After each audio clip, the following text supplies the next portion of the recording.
Bienvenue dans ce nouveau numéro de Hors Sentier. On se retrouve à Boudes, on va aller découvrir la vallée des Saints.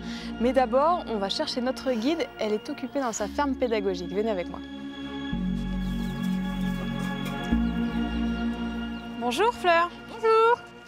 Oh là, en pleine tétée, je peux vous aider? Allez-y, avec plaisir. Allez. Alors c'est vous qui allez nous accompagner sur la balade? Exactement. Qu'est-ce qu'on va faire comme circuit? Alors on va faire le circuit de la vallée des Saints.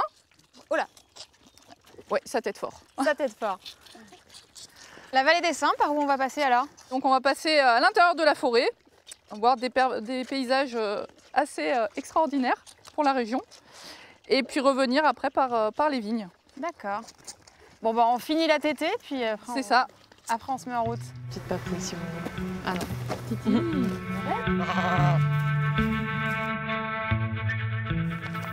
Alors là on va quitter le sentier principal pour s'enfoncer dans la forêt. Et on cherche la source. Et on cherche la source de Bar. Là on va franchir le petit portillon, il faut bien penser à fermer derrière nous.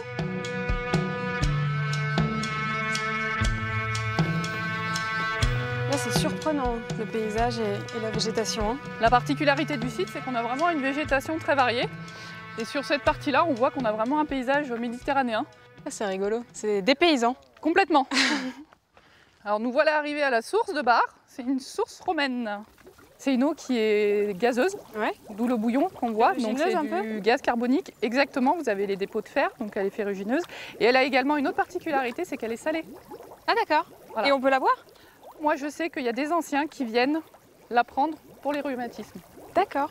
Donc certainement qu'elle est quand même buvable en petite quantité. On continue? Allez, c'est parti. Allez. Donc là, si vous regardez bien, la végétation, elle a complètement changé. On est sur des arbres qui sont beaucoup plus grands. Ouais. Donc à côté de nous, là, on a des chênes, vous voyez, la grandeur qu'ils ouais. On a quitté les rivages de la Méditerranée. C'est ça.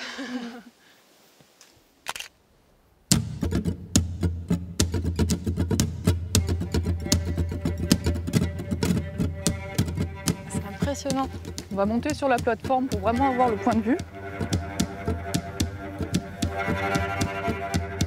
Alors expliquez-nous là, on arrive face à cette falaise, cette montagne rouge. Il y a des millions d'années de ça, on était dans des climats très chauds, ouais.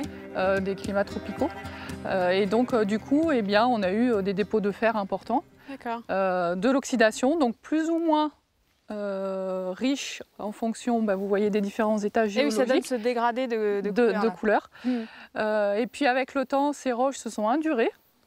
Et puis par la suite, on a eu une coulée de lave qui date, qui est récente, mais de quelques millions d'années par rapport aux roches qui sont dessous, qui sont de plusieurs millions d'années. Et oui, parce que ce qu'il faut préciser, Fleur, c'est qu'avant d'avoir votre ferme pédagogique, vous êtes géologue, enfin vous étiez géologue. Exactement, j'ai une formation de géologue. Donc vous avez effectivement toutes ces connaissances à partager avec nous, et je crois que c'est que le début.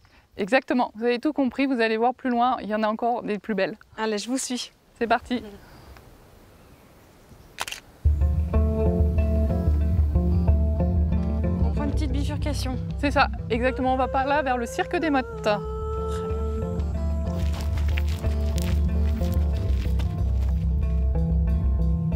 C'est vraiment la partie du site où on a des vraies cheminées de fées. Ce sont des colonnes de roches qui ont la particularité en fait d'être restées sur place avec dessus un chapeau de protection de roches beaucoup plus dures. Et l'érosion grignote en fait les roches autour qui sont beaucoup plus tendres et du coup ça forme ces fameuses colonnes cheminées de fées. C'est vraiment joli, on a presque l'impression que c'est fragile. Hein.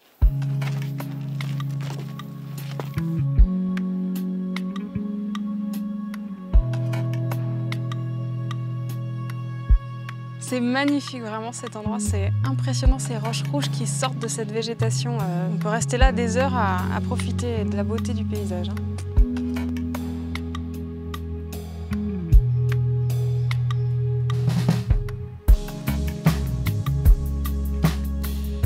Ah, on voit que ça travaille là-bas dans le vignoble. Hein. Et oui, c'est le moment des vendanges.